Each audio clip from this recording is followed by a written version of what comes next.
Hello everyone, this is James Choi speaking. I would like to introduce to you the system overview for the brand new MiYO system.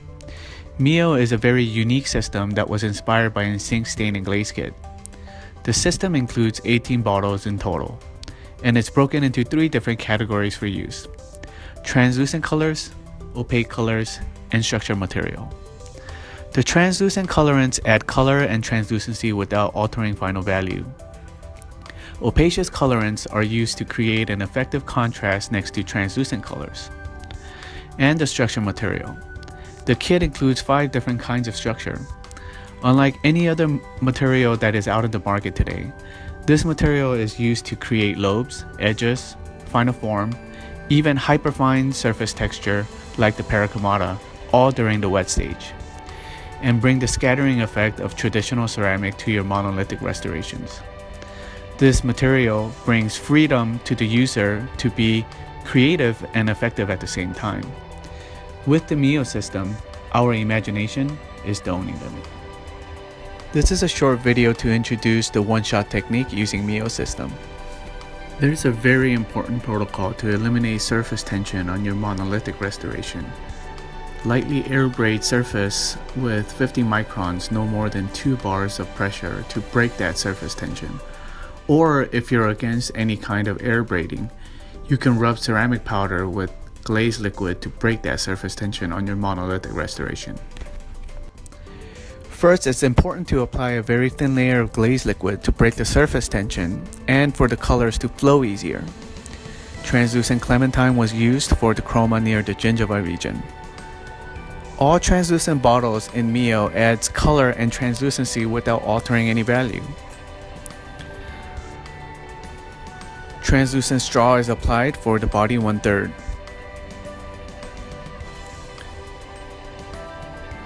Avoid brush strokes at all times. The most optimal way of applying colors from MiYO is to dab and drag like opaque application. Here's a quick tip on shade taking. When you check for shade using tabs, make sure you look from all angles of the tab to avoid optical illusions for the target shade. Now translucent storm is applied for the incisal 1/3.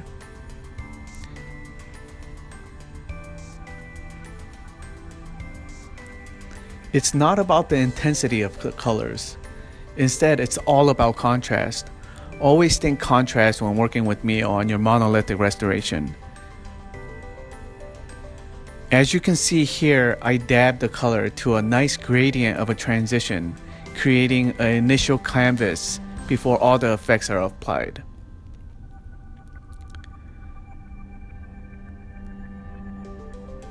Check my target value once again in all angles.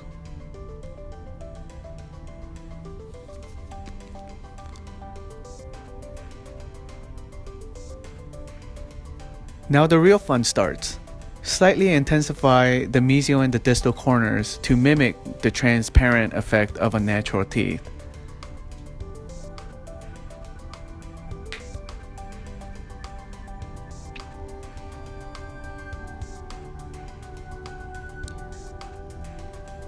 Mamelon coral is applied, starting with the mesial lobe.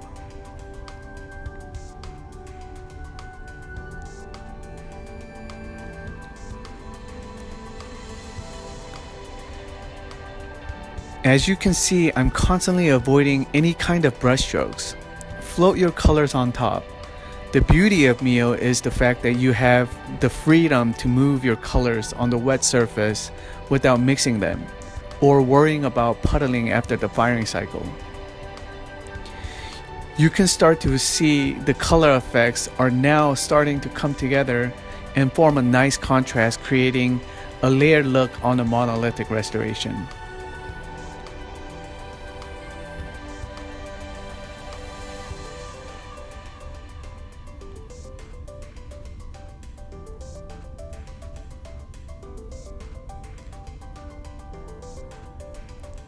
Here is halo spring to create my halo effect.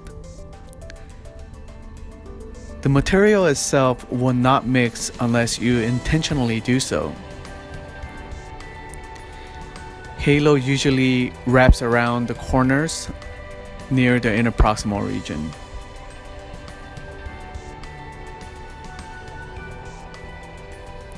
So dab and float your color around the corners.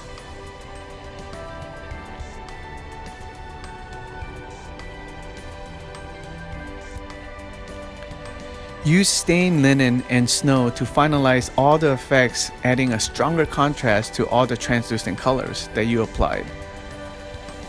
Here I'm using stained linen, creating my final illusion, making all the effects pop into three-dimensional look of a layered ceramic on the incisal 1/3 region.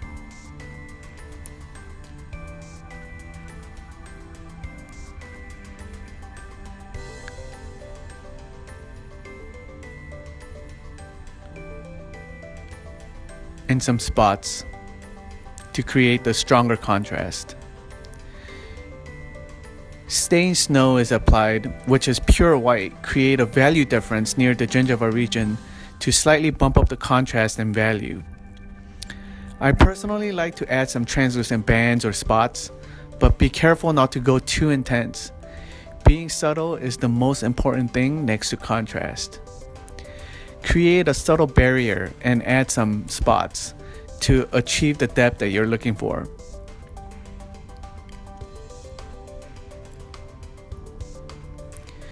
Let's make sure that the entire surface is covered with the glaze medium, either MiYO or glaze paste. Then we fire. For added depth and translucency, we also have the option to use the hybrid technique, which is the spray glaze. The reason for spray glaze in one-shot technique is to avoid altering the position of all the colors and effects that are applied and have the glaze coating on top.